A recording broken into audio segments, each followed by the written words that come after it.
Hello guys, welcome you all onto the Inside Study Wire, जहाँ सब thumbnail देख के जान ही गए होंगे आज हम लोग क्या डिस्कस करने वाले हैं। तो आज हम लोग डिस्कस करने वाले हैं इम्पॉर्टेंट क्वेश्चंस। किसके? सभी सब्जेक्ट के, ना कि एक सब्जेक्ट के, क्योंकि every subjects will give you 100 marks, so we have to concentrate on all subject. तो चलिए चालू करते हैं अपना वीडियो। तो सबसे पहले स्लाइड में क्या है, तो क्या करना है आपको? तो आपको एक पेन और कॉपी के साथ बैठना है। और उस पेन कॉपी का क्या डालिएगा? अचार नहीं, अचार नहीं। आप लोग को वो लिखना है जो आपको नहीं आता है, जो आपको इस वीडियो में मिल रहा है, ताकि आपको बार बार वीडियो देखना नहीं पड़े। तो नेक्स्ट क्या है? हाँ, ये है एक नया आविष्कार जो हमारे द्वारा किया गया है कि अननोन की कॉन्सेप्ट फॉर सम स्टूडेंट। मतलब कुछ स्टूडेंट तो इसको जानते होंगे, लेकिन कुछ स्टूडेंट होंगे जो इस सब पॉइंट्स को नहीं जानते होंगे, तो उनके लिए भी ये बहुत ज़रूरी है। आप ये नहीं समझेगा ये ज़रूरत नहीं है एग्ज़ाम के लिए, तो ये भी बहुत ज़्यादा ज़रूरी है। तो चलिए, पहला पॉइंट क्या है? Slaked lime is form with hissing sound and a lot of heat is evolve. तो कहीं पूछ दिया जाए कि name an reaction which produces hissing sound, hiss करता है किस रिएक्शन में, तो वो है सिलेक्ट लाइन के फॉर्मेशन में। दूसरा क्या है? We use convex mirror as a security mirror. तो सिक्योरिटी मिरर में कौन सा मिरर यूज़ होता है बेटा? नहीं पता होता है तो वो क्या होता है? कन्वेक्स मिरर होता है। Next, the resistance of ideal ammeter and ideal voltmeter is zero and infinite. ये तो बहुत कम को पता होगा। क्या है? आइडियल एमीटर का वैल्यू कितना होता है? 0। वहीं आइडियल वोल्ट मीटर का इनफाइनाइट।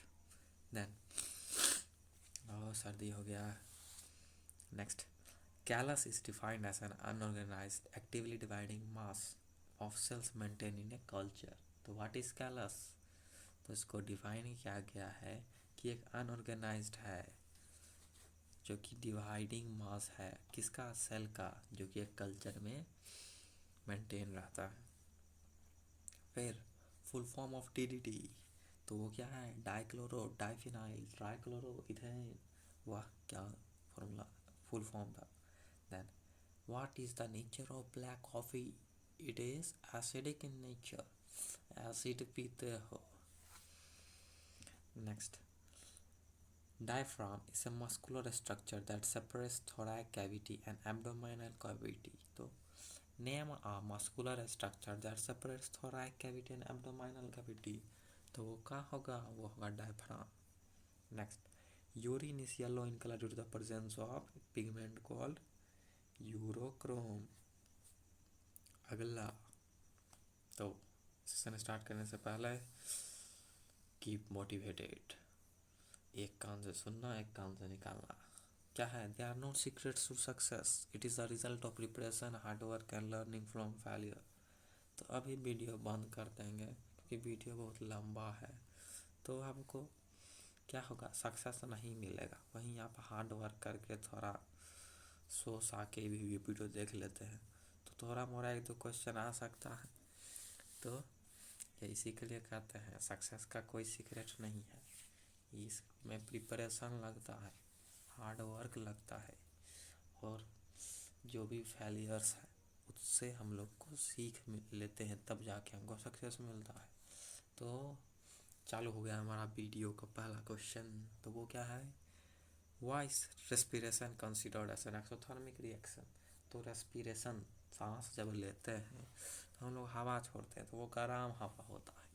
तो गर्म हवा हम लोगों ने क्या किया? हीट रिलीज किया, इसलिए वो क्या है? एक्सोथर्मिक है। तो चलिए, ऐसे तो नहीं लिखिएगा, लिखिएगा कैसे? उसके लिए भी है क्या? Respiration is a burning process of food in the body to produce energy. तो जब फूड बर्न करता है हमारे बॉडी में तो एनर्जी प्रोड्यूस करता है। Respiration is considered as an exothermic reaction because in respiration process oxidation of glucose takes place which produces a large amount of heat energy which is stored in a form of ADP, adenosine triphosphate. This is shown in the following chemical equation. तो ये भी बहुत important है, right balance chemical equation of respiration. तो क्या है, C6H12O6 plus 6O2। तो release करते हैं हम लोग, क्या छोड़ते हैं, 6CO2, मतलब carbon dioxide plus water plus energy. तो यही था, इसी कारण हम लोग बोलते हैं क्या, respiration is exothermic reaction because a large amount of energy is released. Next, write a chemical equation for the reaction in which following changes have take place. तो एक ऐसा रिएक्शन का नाम होता है जिसमें कलर चेंज प्लेस हो। तो आपके सामने है पहला, जब हम कॉपर को सिल्वर नाइट्रेट से रिएक्ट करवाएंगे तो कॉपर नाइट्रेट का फॉर्मेशन होगा प्लस सिल्वर अलग हो जाएगा। इसमें क्या होगा, जो ब्लू कलर था सॉल्यूशन का, किसका, ब्लू कलर AgNO3 का, वो चेंज हो जाएगा किसमें, सिल्वर, शाइनी सिल्वर मेटल में।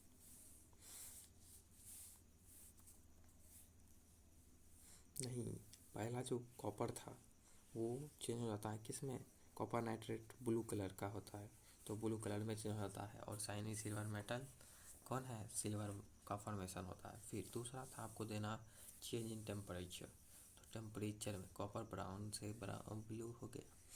फिर चेंज इन टेम्परेचर में क्या है, तो जब हम लोग सोडियम हाइड्रोक्साइड, जिसको हम लोग कॉस्टिक सोडा भी कहते हैं, ध्यान में रखिएगा, जब किससे रिएक्ट कराएगा, एसिड से, हाइड्रोक्लोरिक एसिड से, तो salt plus water plus heat का फॉर्मेशन करेगा। अब जब हीट हुआ तो टेम्परेचर तो बढ़ेगा ही ना। फिर फॉर्मेशन ऑफ प्रेसिपिटेट, तो जब लेड नाइट्रेट को हम लोग रिएक्ट करवाते हैं किससे, पोटेशियम आयोडाइड से, तो क्या फॉर्म होता है, lead iodide plus potassium nitrate. वहीं जो लेड आयोडाइड होता है वो कैसा कलर होता है, येलो प्रेसिपिटेट होता है। तो इसके बेसिस पे भी और भी सारा क्वेश्चन आता है, तो इस रिएक्शन को ध्यान से देखिएगा। Next, name a type of chemical reaction represented by the following equation. तो जब कैल्शियम ऑक्साइड कॉम्बाइन हुआ हाइड्रोजन से, हाइड्रोजन नहीं, वाटर से, तो क्या फॉर्म हुआ, सिलेक्ट लाइम या फिर लाइम वाटर। तो ये कौन सा रिएक्शन है, तो कॉम्बाइन हम बोल ही दिए, तो ये कॉम्बिनेशन रिएक्शन है। फिर जब बैरियम क्लोराइड रिएक्ट किया एल्यूमिनियम सल्फेट से, तो barium sulphate plus aluminium chloride का फॉर्मेशन हुआ। तो यहाँ क्या हुआ है, change in ions take place हो रहा है और प्रेसिपिटेट का फॉर्मेशन हो रहा है। तो चेंज इन आयंस किस में होता है, साथ ही साथ दो कंपाउंड है, तो ये डबल डिस्प्लेसमेंट रिएक्शन है। फिर जब FeSO4 को हम लोग हीट करते हैं, मीन्स फेरस सल्फेट को हम लोग हीट करते हैं, तो ferrous oxide plus sulphur dioxide and sulphur trioxide release होता है। तो ये भी केमिकल इक्वेशन बहुत ही ज़्यादा इंपॉर्टेंट है। ये किसका एग्जांपल है, तो डिकम्पोजिशन, क्योंकि यहाँ थर्मल डिकम्पोजिशन हुआ है। Next, name the acid present in the following. तो एसिड कौन कौन से इसमें प्रेजेंट है, तो सबसे पहला टोमेटो, उसमें क्या होता है, ऑक्सैलिक एसिड। फिर है विनेगर, तो उसमें क्या होता है, एसिटिक एसिड। फिर आता है टमाराइट, तो उसमें क्या होता है, टार्टरिक एसिड। नेक्स्ट क्या है, 15 मिलीलीटर वाटर और 10 मिलीलीटर सल्फ्यूरिक एसिड को हम लोग मिक्स किए। तो इस मिक्सिंग के प्रोसेस को हम लोग कैसे फॉलो करते हैं, तो हम लोग जानते हैं, हम लोग क्या करते हैं, वाटर में एसिड गिराते हैं और कैसे, धीरे धीरे। अगर हम धीरे धीरे नहीं गिराएंगे तो mixture will be splashed and the reaction is highly exothermic, therefore constant cooling should be done. तो अगर हम लोग सीधा उसमें गिरा देंगे तो रिएक्शन क्या होता है, बहुत ज़्यादा हीट प्रोड्यूस करता है, इसीलिए धीरे धीरे डुला डुला के हम लोग उसमें गिराते हैं। नेक्स्ट, इस प्रोसेस को हम लोग क्या बोलते हैं, dilution. Next, explain how antacid work. तो एंटासिड कैसे वर्क होता है, जब हमारे बॉडी में HCl का क्वांटिटी बढ़ जाता है तो उसको हम लोग बोलते हैं hyper acidity. Oh my God, hyper acidity हो गया हमको, अब हमको इनो पीना है। तो ये एंटासिड क्या कहता है, it neutralises excess of acid and gives relief from pain caused by hyperacidity. तो ये क्या है, एंटासिड, ये एक बेस है जो कि एसिड के साथ घुल के साल्ट प्लस वाटर मतलब न्यूट्रलाइजेशन रिएक्शन फॉलो करवाता है, ताकि हम लोग उससे रिलीफ पा सके, शांति शांति मिल सके हमको। Next, element carbon forms compound mainly by covalent bonding. क्यों? क्योंकि कार्बन के पास क्या है, 4 वैलेंस इलेक्ट्रॉन है, टेट्रा वैलेंसी है। फिर इट कैनॉट गेन और लूज इलेक्ट्रॉन, वो लेन देन नहीं कर सकता। क्यों? क्योंकि इसके लिए उसको हाई अमाउंट ऑफ एनर्जी चाहिए। तो उनके पास बहुत सिर्फ एक ही ऑप्शन है, वो क्या है, बांट लेंगे, थोड़ा हम थोड़ा कम, सब मैनेज हो जाएगा। फिर diamond has a high melting point. Diamond के पास ज़्यादा मेल्टिंग पॉइंट क्यों है? क्योंकि उनके बीच में स्ट्रॉन्ग कोवेलेंट बॉन्ड होता है, उसका बहुत कॉम्पैक्ट स्ट्रक्चर होता है। आपको पता है वो टेट्राहेड्रल और हेक्सागोनल दोनों होता है। Then graphite is a good conductor of electricity. तो क्यों? क्योंकि उसका जो एक इलेक्ट्रॉन होता है वो फ्री होता है, इस कारण वो क्या कर लेता है, कंडक्ट कर पाता है किसको, इलेक्ट्रिसिटी को। फिर एसिटाइलिन बम्प्स विथ ए सूटी फ्लेम। क्योंकि उसमें हाई परसेंटेज ऑफ कार्बन रहता है, इसलिए वो सूटी और स्मोकी फ्लेम में बर्न करता है। Next, kerosene does not decolourise bromine water while cooking oils too. तो केरोसिन क्या है, केरोसिन ऑयल मिक्सचर है किसका, सैचुरेटेड हाइड्रोकार्बन का, इसलिए वो डीकलराइज नहीं करता है किसको, ब्रोमीन वाटर को। नेक्स्ट, ये क्वेश्चन एक आपके एग्जाम में पक्का आएगा, तो इसको बढ़िया से देखिए। इसमें आपको बोलना था फॉर्मेशन करिए किसका, तो पोटेशियम क्लोराइड का। तो आपको इसमें करना क्या होता है, आप लोग को एटॉमिक नंबर उसका पता होना चाहिए। जैसे पोटेशियम का एटॉमिक नंबर क्या है, 19। उसके बाद आपको नंबर पता है तो आप इलेक्ट्रॉनिक कैलकुलेशन कर सकते हैं। उसकी मदद से आपको आउटर मोस्ट सेल में मिल जाएगा कि पोटेशियम में 1 है, वहीं क्लोरीन का 17 है, तो उसका आउटर मोस्ट में 7 है। तो क्या करेगा, 7 है तो उसको एक और चाहिए, तो क्या कर लेगा, पोटेशियम से 1 ले लेगा और किसका फॉर्मेशन करेगा, KCl। तो आपसे पूछा जाएगा कि आयंस परसेंट, तो K+ क्या है, कैटायन है, वही Cl- क्या है, एनायन है। Next, fluorine, chlorine, bromine are the elements each having 7 valence electron. Which of these have largest atomic radius and B is most reactive? तो ब्रोमीन के पास लार्जेस्ट एटॉमिक रेडियस होगा। क्यों? क्योंकि उसका जो वैलेंस सेल होता है वो 4 है, वैलेंस सेल नहीं, उसका नंबर ऑफ सेल 4 है, इसलिए उसका एटॉमिक नंबर ज़्यादा होगा। फिर फ्लोरीन क्या होगा, मोस्ट एक्टिव होगा, बिकॉज वो बहुत स्मॉलेस्ट है साइज में और इलेक्ट्रॉन को गेन कर सकता है। फिर sodium, magnesium and aluminium are the elements having 1, 2 and 3 valence electron respectively. Which of this element has largest atomic radius? तो लार्जेस्ट किसका का, सोडियम का। क्यों? क्योंकि उसके पास 11 प्रोटॉन साथ ही साथ 11 इलेक्ट्रॉन है, therefore it has least effective nuclear charge. वहीं दूसरा बोला है लीस्ट रिएक्टिव, तो लीस्ट रिएक्टिव कौन होगा, एल्यूमिनियम। क्योंकि उसका एटॉमिक साइज क्या है, कम है, क्योंकि उसका 13 प्रोटॉन है और 13 इलेक्ट्रॉन है। तो क्या होगा, it has greater effective nuclear charge, therefore cannot loose electron easily, hence it is least reactive. तो अगला क्वेश्चन है difference between electric energy and electric power. तो द वर्क डन और energy supplied by the source. तो जो भी energy supply करते हैं हम लोग सोर्स में, किसके लिए, कि ताकि मेंटेन हो सके क्या, फ्लो ऑफ इलेक्ट्रिक करंट, उसको हम लोग क्या बोलते हैं, इलेक्ट्रिक एनर्जी। और ये किस फॉर्म में होता है, तो हीट के फॉर्म में, जहाँ उसका फॉर्मूला होता है VIT या फिर V²T/R या फिर I²RT। वही इलेक्ट्रिक पावर क्या है, तो ये एक रेट है, टाइम रेट है, at which electric energy is consumed और dissipated by an electric device. तो इसको बोलते हैं इलेक्ट्रिक पावर। तो इसका क्या होता है, product of potential difference and current, या फिर V²/R या फिर I²R। फिर एनर्जी क्या है, it is the product of power and time. वहीं पावर क्या है, it is equal to the rate of doing work by an energy source. तो E = P × T while P = W/T। Energy का ऐसा unit क्या होता है, जूल। वहीं पावर का ऐसा यूनिट वाट। उसका 1 joule is equal to 1 watt, 1 watt into 1 second. वहीं 1 वाट इजकल टू 1 जूल/सेकेंड। फिर name the type of particle which act as a prism in the formation of rainbow in the sky. तो कौन सा particle help करता है formation of rainbow में, तो वो वाटर ड्रॉपलेट्स जो भी प्रेजेंट रहते हैं एटमॉस्फेयर में। फिर what cause the dispersion of white light on passing through a prism. तो द रिफ्रैक्टिव इंडेक्स सबसे पहला होता है, the refractive index of material of a prism is different for different colours of a light as different colours have different speeds in the material of a prism. Also prism has non-parallel surfaces. तो ये इसका 3 कारण यहाँ बताया गया है। पहला refractive index, दूसरा उसका डिफरेंट कलर्स, दूसरा उसका डिफरेंट स्पीड, और क्या उसका नॉन पैरेलल सरफेसेस।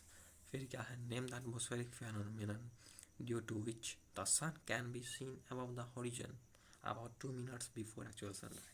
तो सबको पता है यहाँ पर मैक्सिमम क्वेश्चन का आंसर क्या होता है, एटमॉस्फेरिक रिफ्रैक्शन।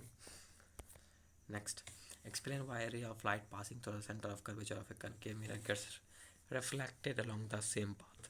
तो जब हम सेंटर ऑफ कर्वेचर से कोई लाइट रेस पास कर को आते हैं तो सेम पाथ पे लौट जाता है, वो क्यों। तो the ray passing through the centre of curvature incident to the mirror along its normal. तो जब वो मिरर पे नॉर्मल पर लगता है तो किसको फॉलो करता है, तो वहाँ क्या होता है, जो एंगल ऑफ इंसिडेंस होता है वो angle of reflection equal to 0 हो जाता है। इसलिए वो क्या आता है, वो अपना पाथ को रिट्रेस कर लेता है। फिर what is the nature of image formed by concave mirror, the magnification produce by the mirror is +3। तो +3 है, तो यहाँ स्पेशल केस आ गया जो कि क्या होगा, virtual and erect as well as enlarged. फिर between which 2 points of a concave mirror should an object be placed to obtain a magnification of -3। तो नेगेटिव साइन इंडिकेट्स क्या, कि जो इमेज है वो रियल और इन्वर्टेड है और उसका साइज क्या है, इनलार्ज है। तो ऑब्जेक्ट को कहाँ रखा चाहिए, तो F और 2F के बीच में, या फिर हम लोग कह सकते हैं सेंटर ऑफ कर्वेचर पे। Next, what will happen to a plant if the xylem is removed.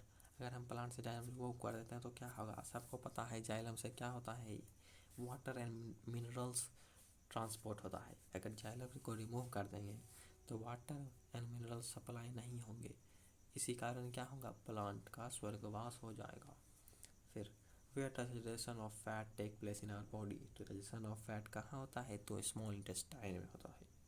फिर what is the mode of nutrition in human beings, the holozoic, जहाँ 5 तरह का प्रोसेस होता है, क्या, ingestion, digestion, absorption, assimilation and egestion.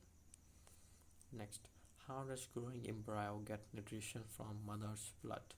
तो the embryo get nutrition from mother's blood with the help of a special tissue called placenta, and this is a disc which is embedded in the uterine wall and transfer glucose and oxygen from mother to the embryo.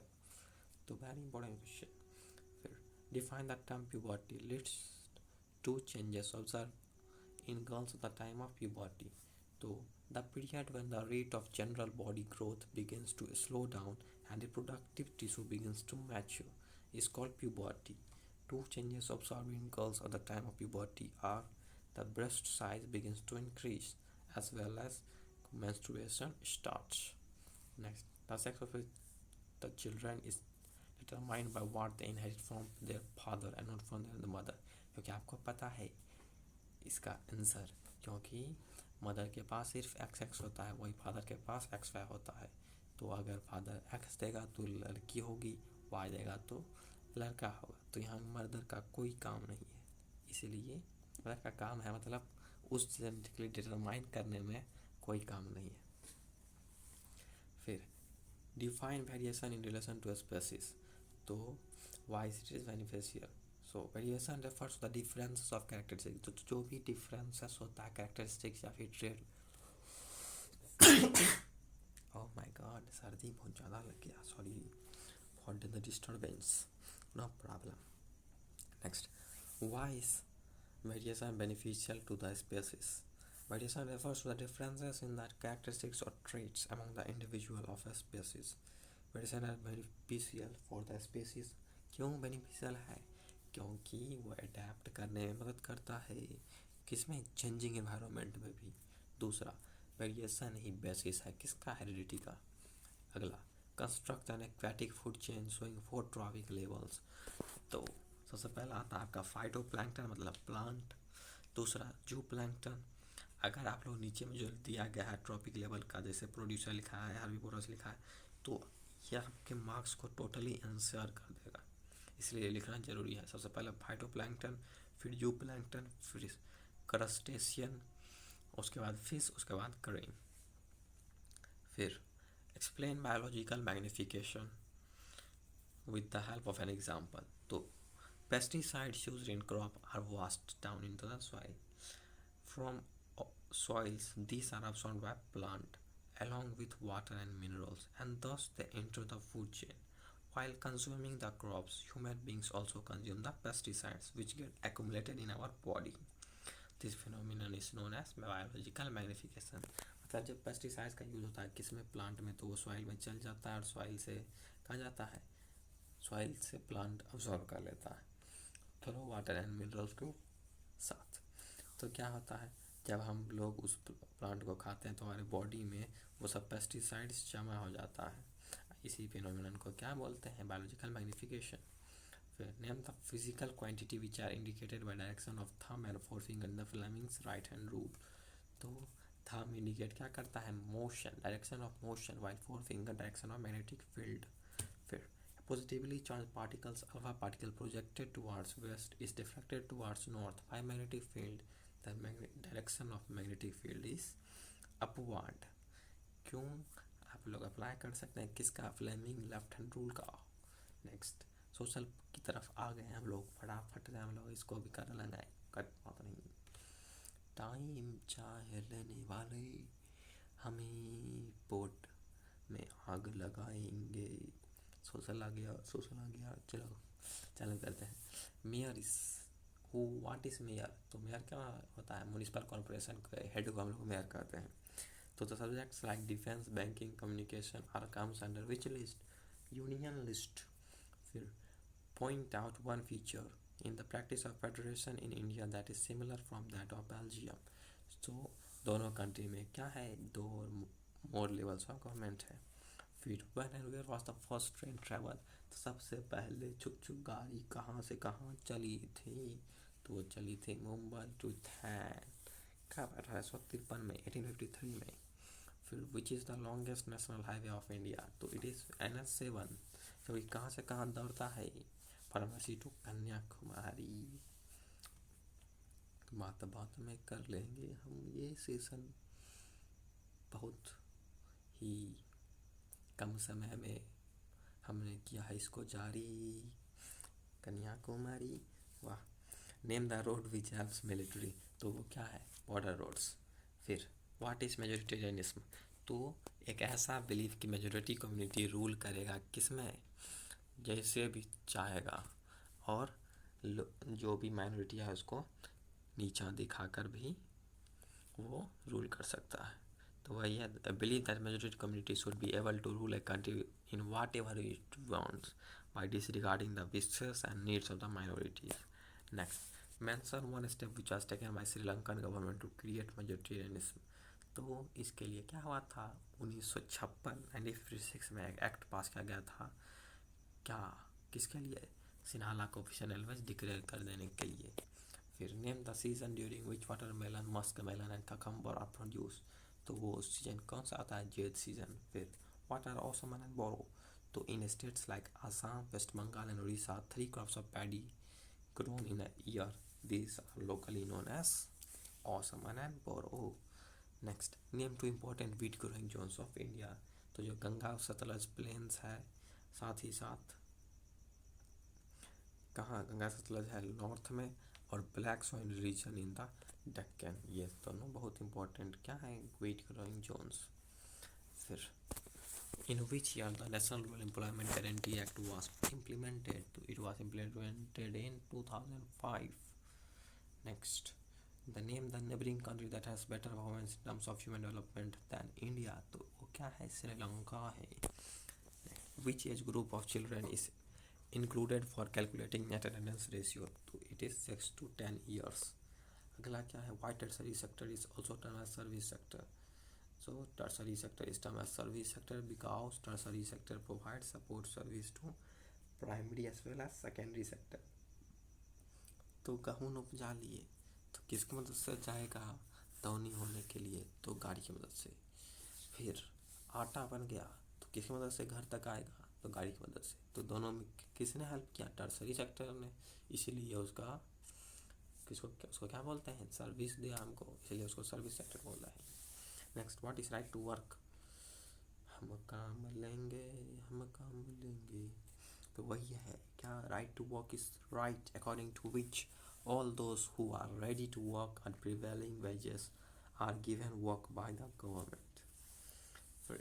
Sahara Airlines and Bajaj Motor Limited are examples of which sector? So they are examples of private sector. Name the agency that forces the developing country to liberalize the trade. तो वो कौन सा है? World Trade Organization. Next क्या है? What can be used to reduce foreign trade? To trade barriers can be used to reduce foreign trade. Next, what is the per day capacity of Cargill Foods to make oil pouches? तो वो 5 million pouches बनाते हैं एक दिन में. Next, give any two factors which determine the land use pattern of a nation. तो किसी भी क्या एक नेशन का टोपोग्राफी और पॉपुलेशन डिफाइन करता है किसको? लैंड यूज पैटर्न को. Next, how much degraded land is present in India? तो 130 million hectare. Next, by which name is badland known in Chambal basin? तो ravines, very important. Next, name the law which empowers the people to find out what is happening in government. तो वो कौन सा है? तो right to information act.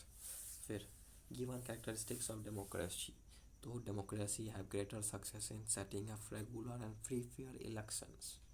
फिर what was democracy? When was democracy introduce in India? तो 1950 में democracy introduce कर दिया गया था. Next, name the oldest recognised political party of India.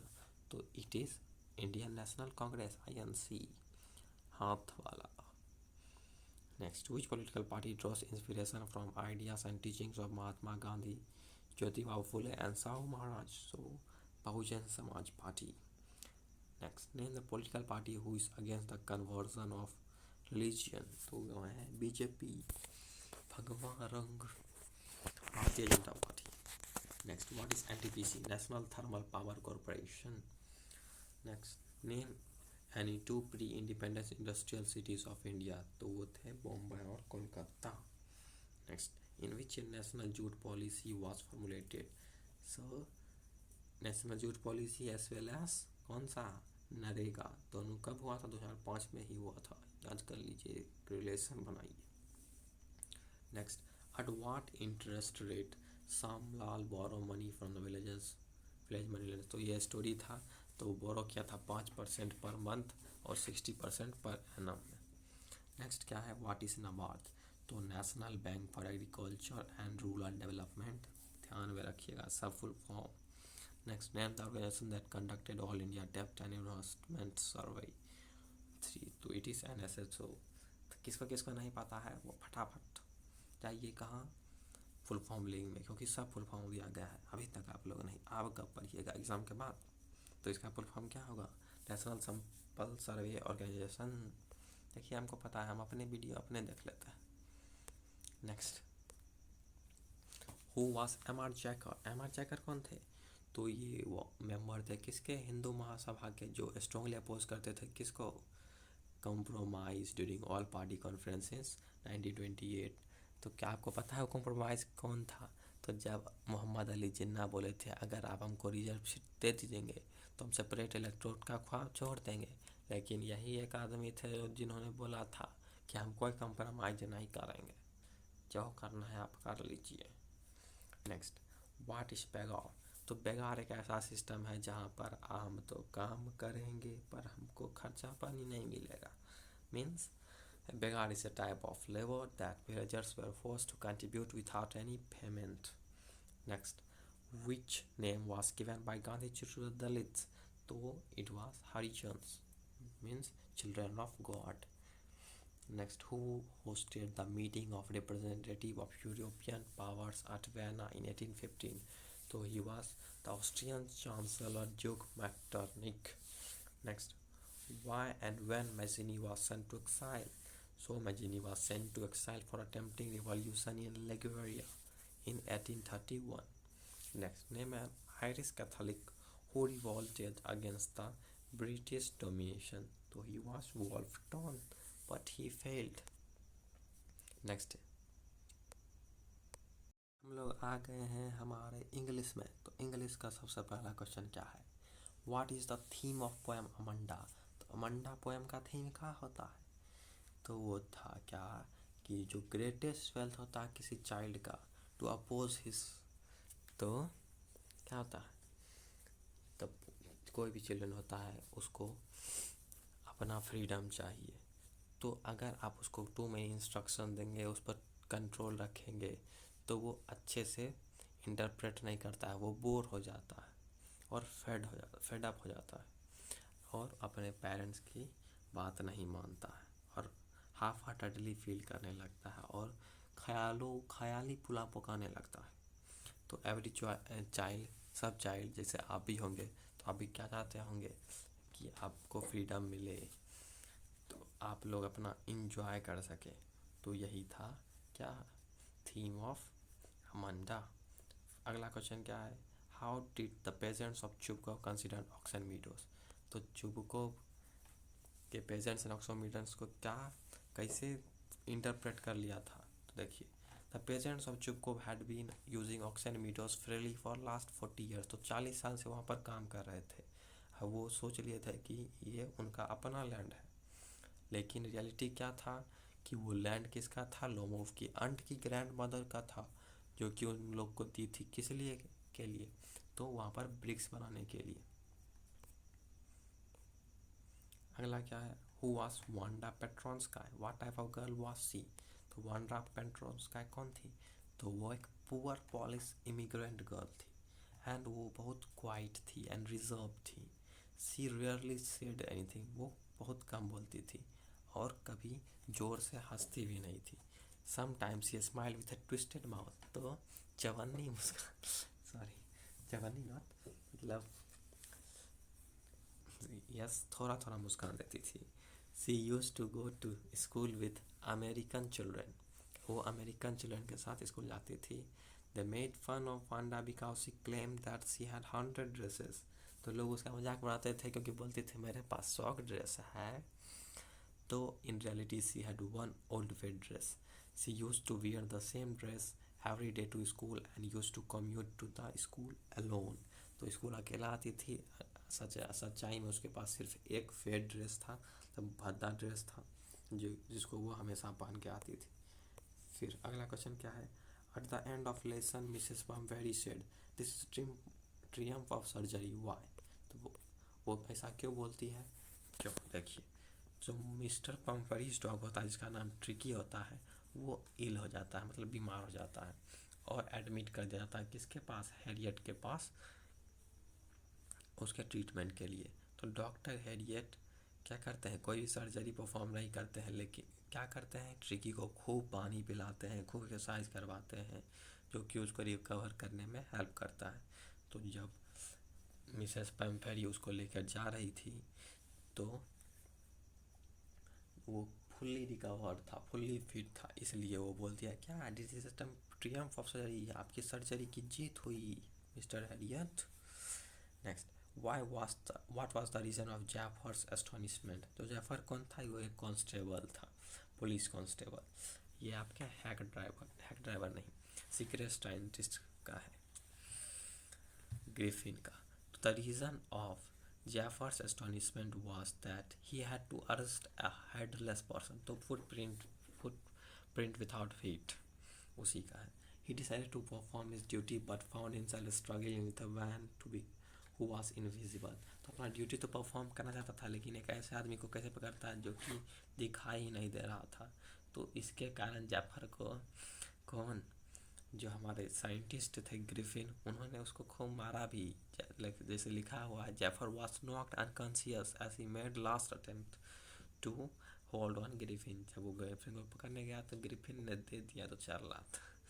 तो at last he could not capture the scientist and hence he could not perform his duty. तो आखिरकार भी वो नहीं पकड़ पाते हैं, इसी कारण वो अपने ड्यूटी को परफॉर्म नहीं कर पाए। Next, what were Ramlal and his wife concerned about Bholi? Why did they not worry about their other children? तो रामलाल और उनकी वाइफ सिर्फ भोली के बारे में परेशान क्यों रहते थे, अदर चिल्ड्रन के बारे में परेशान क्यों नहीं रहते थे?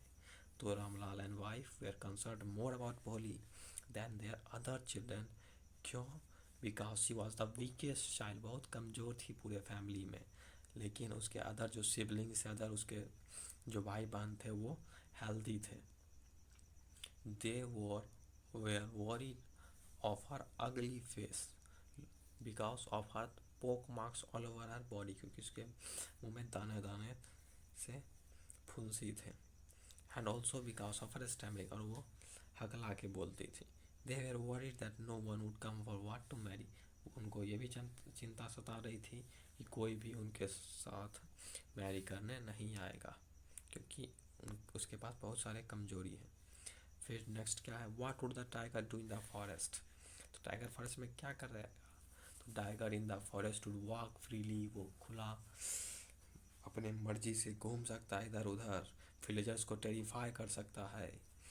फिर उसका एक अलग रूप होगा टाइगर का जब वो फॉरेस्ट में जाएगा, और वो फ्री हो जाएगा, वो पैर के छांव में बैठ पाएगा और अपने शिकार, अपने जो भी प्रे होंगे उसको शिकार कर पाएगा। तो ये सब फॉरेस्ट में वो कर पाएगा। Next, how does Natalia react when she comes to know that Lomov has come to propose to her?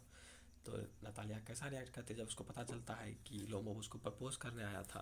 तो Natalia come to know that he has come to propose her, she forgets all logic behind her being unfair. वो क्या बोलते हैं, what proposal excites her beyond limits as she is already moved to marry. She requests her father to bring Lomo back. तो कहती है पापा को फिर से उसको बुलाइए, मैंने गलती कर दी। अगला क्वेश्चन क्या है, Was Lencho surprised to find a letter for him with money in it? तो क्या लेंचो सरप्राइज हुआ लेटर को देख के जो मनी के साथ? No, Lencho was not surprise, वो खुश नहीं था। क्यों? क्योंकि उसको पूरा फेथ था, इमेंस फेथ था गॉड पे। And he did not get a hint that post master helped him in the face of God. उसको एक भनक तक नहीं लगा, वो सोचा भी नहीं कि पोस्ट मास्टर भी उसका हेल्प कर सकता है इस मनी को देने में। अगला, how did Anil come to know that Hari Singh had run away with his money? तो अनिल को कैसे पता चला कि हरी सिंह रुपा लेके भाग गया है? तो परहैप्स अनिल माइट, तो यहाँ असम्पशन लगाया गया है कि अनिल रात को जागा होगा और देखा कि हरी प्रेजेंट नहीं है रूम में, तो वो अंदाजा लगा। दूसरा क्या है, he found wet notes under his mattress, तो अपने बिस्तर के नीचे वो वेट नोट पाया होगा। The wetness of note might have led to suspicion in Anil's mind, तो उस वेट नोट को देख के भी वो थोड़ा सा अंदाजा लगा लिया होगा। अगला फिर है, but there was only one thing I could collect things, what collection did Ebright make when did he start making the collection? तो जब एब्राइट यंग थे तो उनको वो ऐसा फील किया कि वो ना ही फुटबॉल खेल सकते हैं ना ही बेसबॉल, वो सिर्फ एक ही काम कर सकते हैं। वो क्या था, सामानों को जमा करना। तो उनके पास एक वंडरफुल असॉर्टमेंट था, किसका? मोनार्च बटरफ्लाइज का, उसके फॉसिल्स का, रॉक्स का, फिर कॉइन्स का। तो ये बिगेन कब से बिगेन किए? तो जब वो किंडर गार्डन में थे, बहुत छोटे थे, तभी से वो ये बिगेन कर दिए थे कलेक्टिंग थिंग्स का प्रोसेस। फिर how did the hack driver befool the lawyer? तो हैक ड्राइवर लॉयर को बी फूल कैसे किया? तो hack driver made a fool of the narrator. He misguided the lawyer by taking him everywhere to find Oliver Lutkin. In fact, Bill, the hack driver, the person who was helping the lawyer find Lutkin, in the end turned out to be Lutkin himself. तो वो उनको ऐसा उल्लू बनाया कि वो समझ ही नहीं पाए जिसके साथ वो जो उनको रास्ता दिखा रहा है वो खुद ही लुटकिन है. He took the lawyer to all those places where Lutkin could be found and managed quite easily to befool the lawyer. फिर लॉन्ग क्वेश्चन से हम लोग बढ़ते हैं. Describe the importance of an diary in Anne Frank's life. So living in hiding in a secret annex was twice as hard for the children as an adult because they were always told to hold on to their opinions at the time when their ideas were being shattered by the mayhem of war. तो किसी भी person के लिए चाहे वो बच्चे हो या फिर चाहे बड़े, सब के लिए किसी भी एक्साइल में रहने के बराबर था वो सीक्रेट एनेक्स में. तो और साथ ही साथ क्या हुआ था, उनके आइडियाज़ सब स्थिर पड़ गए थे. क्यों? क्योंकि वहाँ पर वार का माहौल था. लेकिन as a young girl growing up during the time of most destructive war in the history, seeing the war side of human nature brought into force, it was next to impossible to believe that there could be such a thing as truth, justice और God. तो वैसा वार को देख के, उतना inhuman वार को देख के ऐसा लग ही नहीं रहा था कि सच में सच्चाई है, इंसाफ है या फिर गॉड सच में है. फिर this is a जंकर eight which NS diary become so important in her life. तो यही एक टर्निंग पॉइंट था जो कि एने फ्रैंक के लाइफ में डायरी का इम्पोर्टेंस बढ़ाया. Her writing had a transformative power that took everyday mundane activities and made it into amusing anecdote, showing us how a claustrophobic space such as secret annex could also be fertile ground for creativity and imagination. तो उसके writing लिखने का quality show करता है कि कैसे क्या एक सीक्रेट एनेक्स भी एक अच्छा ग्राउंड हो सकता है किसका, अपना क्रिएटिविटी और इमेजिनेशन को शो करने का. फिर Anne is deftly navigated our inner and outer world, weaving them together through her contemplative stance of life, which was often undercut by ironic interjection. Her diary not only captured her personal journey but also gave us commentary on social and cultural atmosphere, and especially the experience of the war from the perspective of lived reality. तो ये एक जीता जागता आदमी के द्वारा उस वार का विवरण हम लोग को मिलता है किसके, एने फ्रैंक के डायरी के जरिए से. फिर was Anne an intelligent girl, support your answer with relevant instances. So Anne intelligent girl थी क्योंकि she was only 13 years old but her diary showed that she was mature of her. तो जब वो diary लिख रही थी वो मात्र 13 साल की थी, लेकिन जब लोगों ने उसका डायरी पढ़ा तो वो लग रहा था किसी एक मैच्योर गर्ल ने उसको लिखा है. So she decided to write a diary because she felt that she would only be able to confide in a diary comfortably. Only an intelligent girl could think so deeply and wisely. तो उसने diary चुना क्योंकि उसको पता था कि diary ही एक ऐसा चीज़ है जो उसकी बातों को सुनेगा. तो एक मैच्योर गर्ल ही ऐसा सोच सकती है. तो moreover she prove the necessity of talking as a attributed her talkative nature to her inherited trait. तो वो प्रूव करती थी कि वो जो टॉक बात करती है क्लास में वो उसका इनहेरिटेड ट्रेट है, वो अपनी माँ से उसको ली है, उसकी माँ भी वैसे ही बात करती थी. सो when her teacher punishes her for being too talkative, she wrote a fine poem and turned the joke on her teacher. This compelled her teacher to understand her and stop punishing her. Hence, we can conclude that she was intelligent, mature, and wise beyond her age. Next. अगला question क्या था? Mrs Pumphrey had a deep love and care for Tricki. Explain. तो Mrs Pumphrey बहुत rich woman थी, बहुत अमीर थी. Her dog's name was Tricki. सबको पता है उसका डॉग का नाम क्या था? Tricki. She had love and cares for her pet. तो उसके पास खूब उसको चाहती थी अपने पेट को. She does not treat it like a dog. तो उसको डॉग की तरह रखते. क्यों? कि वो अपने बच्चे की तरह रखती थी. This can be seen through the story. क्यों? कैसे? तो she provided him luxurious life. उसका एक शानदार लाइफ था. ट्रिकी के पास कुशन्स था, बेड्स था, बॉल्स था, डिफरेंट टाइप्स ऑफ क्लोथ्स है। और उसके अलावा she overfeeds Tricki out of her love and concern. She serves him cod liver oil and melt between the meal and Horlicks after dinner to give him strength. She never realizes that Tricky is a greedy dog and this will spoil his health. She does not even refuse to answer Tricky's drooling for cream cakes and chocolates. She gives it a very nutritious diet and no exercise at all. As a result, Tricky becomes too fat. It falls ill. Mrs. Pumphrey immediately calls Mr. Harriet, who was a veterinary surgeon. Mr. Harriet advises her to cut its diet and give it some exercise, but she does not follow. तो उसका भी बात वो नहीं मानी और tricky का condition worsen हो गया। Even in the hospital she continues to convey Tricki to her love through eggs wine and. तो जब वो हॉस्पिटल में भी गया तब पर भी उसके लिए एग्स जाते थे, वाइन्स जाते थे, ब्रांडी जाते थे। Another treatment Tricky gets well, thus Mr. Pumphrey has too much love for her dog. अगला, what was the cause of Matilda's ruin? How could she have avoided it? तो Matilda का बर्बादी के पीछे क्या कारण था, वो उसको कैसे बचा सकती थी? तो Matilda pride and her materialistic aspiration coupled with her dishonesty paved the way for her ruin. She could have avoided it by learning to accept her current situation and being content with what she had, but she was not ready to accept her reality. She was a daydreamer. वो ख्याली पुलाव पकाने वाली थी। उसको अपने जितना है उसमें संतुष्टि नहीं थी, उसको और चाहिए था।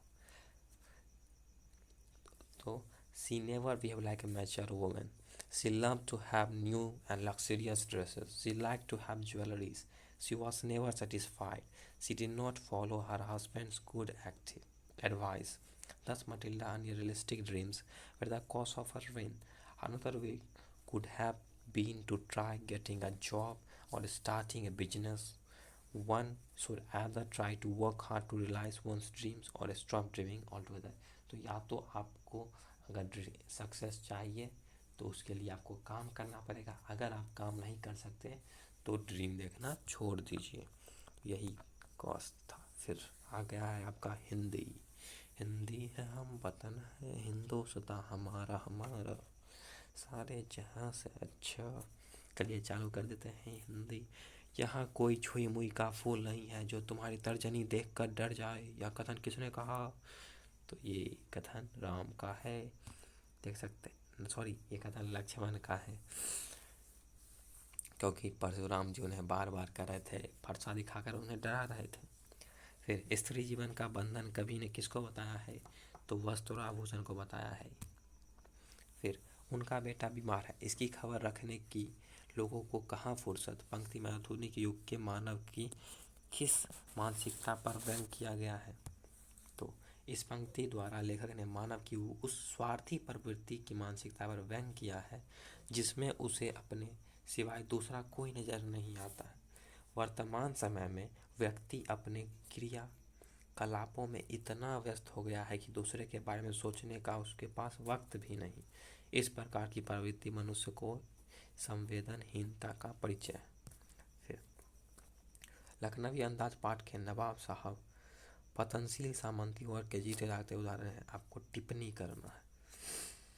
तो लखनवी अंदाज पाठ के नवाब साहब पतनशील सामंती वर्ग के जीते जागते उदाहरण है। वास्तविकता से बेखबर बनावटी जीवन शैली जीने वाले नवाब साहब ने ट्रेन में लेखक की संगति के प्रति कोई उत्साह नहीं दिखाया। खानदानी रईस बनने का अभिनय करते हुए खीरा खाने में भी वह नजाकत दिखाए और उसे सूंघते मारते ही पेट भरने की झूठी तृप्ति करते रहे। फिर पान वाले एक हंसोर स्वभाव वाला व्यक्ति है परंतु उसके हृदय में भी संवेदना है। इस कथन पर अपने विचार व्यक्त कीजिए। तो पान वाला एक हंसोर स्वभाव का व्यक्ति है परंतु उसका हृदय संवेदनशील भी है। हवलदार साहब ने जब मूर्ति की आंखों पर चश्मा नहीं देखा तो उन्होंने पान वाले से पूछा तो उसने उदास होकर अपनी आंखें पोंछते हुए बताया कि कैप्टन मर गया। पान वाले गंभीर बात को भी हंसकर बताता था बताता था, पर कैप्टन की मृत्यु का दुख प्रकट करना उसकी संवेदनशीलता का उदाहरण है। फिर फादर बुल्के को भारतीय संस्कृति का अभिन्न अंग किस आधार पर कहा गया है? तो फादर बुल्के भारतीय संस्कृति में पूरी तरह रच बस गए थे। अपने देश का नाम पूछने पर वह भारत को ही अपना देश बताते थे। यहाँ आकर उन्होंने धर्माचार्य की पढ़ाई की और कोलकाता से बीए तथा इलाहाबाद से एमए की उपाधि प्राप्त की। साथ ही साथ प्रयाग विश्वविद्यालय में रामकथा उत्पत्ति और विकास पर शोध प्रबंध तैयार किया। वे हिंदी और संस्कृत के विभाग का अध्यक्ष रहे। जहाँ हिंदी भाषी हिंदी की उपेक्षा करते थे, वहीं उन्हें हिंदी से विशेष लगाव था और वे राष्ट्रभाषा के रूप में देखना चाहते थे। इससे सिद्ध होता है कि फादर बुल्के भारतीय संस्कृति के एक अभिन्न अंग थे। फिर लड़की होना पर लड़की जैसी दिखाई मत देना का क्या भाव है? तो लड़की के समान कोमल भावनाओं और गुणों का ग्रहण करना, लेकिन कमजोरी मत अपनाना। लज्जा और कोमलता को कोई अनुचित ना समझे। लड़कियां वास्तव में सरल स्वभाव की भोली भाली और समाज के बारे में इतना उनको ज्ञान नहीं होता है। तो माँ उनसे यही कहना चाहती है कि मेरी प्रिय बेटी, आप लड़की हो पर लड़की जैसी दिखाई मत देना, क्योंकि समाज में भोले भाले इंसान होते हैं, उन्हें लोग हर समय प्रताड़ित करते रहते हैं। आपको समझदार होना है, समझदारी से काम लेना है। आप लड़की हो तो लड़के जैसे कोमल स्वभाव के ही नहीं रहना, आपको अपने स्वभाव में कठोरता लेकर आनी है, तभी आप ससुराल में अच्छे से रह पाएंगे। फिर कवि ने उत्साह कविता में बादलों को क्यों संबोधित किया है? तो कवि ने उत्साह कविता में बादलों को इसलिए संबोधित किया है क्योंकि बादल निराला का प्रिय विषय है। जहाँ कविता में बादल की एक और प्यास से पीड़ित लोगों की प्यास बुझाने वाला है, वहीं दूसरी ओर उसे नवीन कल्पना और नवांकुर के लिए विप्लव और क्रांति चेतना का संभव करने वाला भी माना है। सांप का भय तथा माँ की गोद में शरण की घटना को माता के आंचल के पाठ पर शब्द में व्यक्त कीजिए। तो लेखक और उसके साथी मकई के खेत में दौड़ पड़े। वहाँ खेल के दौरान वे सब चूहे के बिल में पानी उलीझने लगे। उनमें से जब चूहे बाहर निकल कर आए तो उन्हें बड़ा मजा आया। ऐसे ही एक बिल से अचानक सांप निकल कर आया। सब बच्चे रोते चिल्लाते गिरते पड़ते बेहताशा भागे। कोई औंधा गिरा, कोई चित, किसी का सिर फूटा, किसी का दांत, सारी देह लहूलुहान हो गई। पैरों के तलवे कांटों से छन्नी हो गए। लेखक लहूलुहान बदहवास सा होकर दौड़ा हुआ घर आया और घर में घुस गया। बाबूजी बरामदे पे हुक्का गुरगुरा रहे थे। उन्होंने पुकारा, किंतु लेखक सीधा माँ की गोद में जा छिपा। माँ उस समय चावल साफ कर रही थी। अपने काम को उन्होंने वहीं छोड़ दिया। बच्चे को कांपता देखकर माँ का दिल भर आया और वे रोने लगी। उसके अंग दबाते हुए वे उसे चूमने लगी। वे उसे प्यार करते हुए उससे डरने का कारण पूछने लगी। उन्होंने झटपट हल्दी पीसकर घाव पर लगाई। सारे घर में कोहराम मच गया। लेखक धीमे स्वर से सा ही कह पाता था। सारा शरीर थर थर काँप रहा था और आंखें चाहकर भी नहीं खुलती थी। माँ उसे बड़े लाड से गले लगाए हुए थे। बाबूजी ने दौड़कर उसे अपनी गोद में लेना चाहा, किंतु लेखक ने माँ का आंचल ना छोड़ा। नेक्स्ट क्या है? नेक्स्ट है, और देखते देखते नई दिल्ली का कायापलट होने लगा। नई दिल्ली के कायापलट के लिए क्या क्या परिवर्तन किए गए? तो क्या? तो सभी मुख्य इमारतों की मरम्मत की गई और उन्हें रंगा गया। फिर सड़कों को पानी से धोया गया। फिर वहाँ रोशनी की व्यवस्था की गई। रास्तों पर दोनों देशों के झंडे लगाए गए। फिर गरीबों को सड़कों से हटाया गया। फिर दर्शनीय स्थानों की सजावट की गई। सभी सरकारी भवनों को रंगा गया, कहीं कोई त्रुटि न रह जाए इस पर विशेष ध्यान दिया गया। फिर रानी की सुरक्षा के कई कड़े प्रबंध किए गए और मुख्य मार्ग के किनारे के पेड़ों की कटाई छटाई की गई होगी, जगह जगह स्वागत द्वार बनाए गए होंगे। तो यही सब तैयारी की गई थी।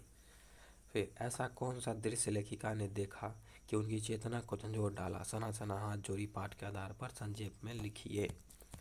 तो प्रकृति के अनुपम सौंदर्य के अलौकिक आनंद में डूबी लेखिका को कई दृश्य झंझोर कर गए। लेखिका जब प्रकृति के अलौकिक सौंदर्य में डूबी हुई थी, उसी समय उसका ध्यान पत्थर तोड़ती हुई पहाड़ी औरतों पर गया, जिनके शरीर तो गुथे हुए आटे के समान कोमल थे, किंतु उनके हाथों में कुदाल और हथौड़े थे। उनमें से कुछ की पीठ पर बंधी एक टोकरी में उनके बच्चे भी थे। इतने स्वर्गीय सौंदर्य के बीच मातृत्व और श्रम साधना के साथ साथ भूख मौत दैन्य और जिंदा रहने की जंग को पहाड़ों में रास्ता बनाने वाली ये श्रमिक औरतें झेल रही थी। बर्फ से ढके आधे हरे काले पहाड़, जिन पर ताजी बर्फ का पाउडर छिड़का गया हो, चिकने गुलाबी पत्थरों के बीच इठला कर बहती चांदी की तरह चमकती बनी ठनी तीस्ता नदी और दूध की धार की तरह झरझर गिरते जलप्रपात, प्राकृतिक सौंदर्य के इस दृश्य ने लेखिका की चेतना को झंझोर कर डाला। फिर finally we are on to the maths question. तो एक ऐसा क्वेश्चन पक्का आना ही आना है, तो आप लोग देख लीजिए। Prove that true two is irrational. सबसे पहले आप लोग इसको कॉन्ट्राडिक्शन मेथड से करते हैं। हम लोग क्या मान लेते हैं? It is in the form of a by b where a and b are coprimes and b is not equal to 0। उसके बाद हम लोग वैल्यू सब्स्टिट्यूट करते जाते हैं फाइनली हम लोग का आंसर निकलता है। तो कुछ आंसर निकलता है, हम लोग बोलते हैं कि बट क्या हमारा लास्ट में कॉन्ट्राडिक्शन रॉन्ग होता है। You can write it from this और you can take a screenshot. Next question, if a circular grass lawn of 35 meter in radius has a path 7 meter wide running around it on the outer side, then the area of path is। तो ये से क्या form कर देता है? Concentric circle. आपको पता है उसका formula pi of capital R square minus small R square. तो ये आप लोग स्क्रीनशॉट इसका भी ले सकते हैं, या फिर क्या कर सकते हैं, इसको बना भी सकते हैं पॉज करके। फिर if HCF of two numbers is 1, the number are correlatively prime as well as coprime, जैसा कि एग्जाम्पल में दिया गया है। फिर एक फिगर दिया गया है। ये क्वेश्चन भी बहुत इंपॉर्टेंट है। सभी क्वेश्चन इंपॉर्टेंट है क्योंकि आप ये सभी क्वेश्चंस आपके चाहिए most important 30 most important question से लिए गए हैं। किनके द्वारा दिए गए थे? तो डियर सर के द्वारा दिए गए थे। तो ये प्रूव करना है क्या आपको? A B plus C D equal to B C plus D A. तो कैसे कर लेंगे? आप लोग करेंगे A P equal to S, क्योंकि टेंजेंट, वैसे ही आपको सब टेंजेंट इक्वल करना है और सबको जोड़ देना है, तो आपका आंसर निकल जाएगा। फिर prove that cot theta plus cosec theta. तो ये सब क्वेश्चंस आप या तो बनाइए या तो स्क्रीनशॉट ले लीजिए, और अगर जो आपको समझ में ना आया तो आप डियर सर का most important 30 most important questions का वीडियो देख सकते हैं, जो कि आपको बहुत हेल्प करेगा।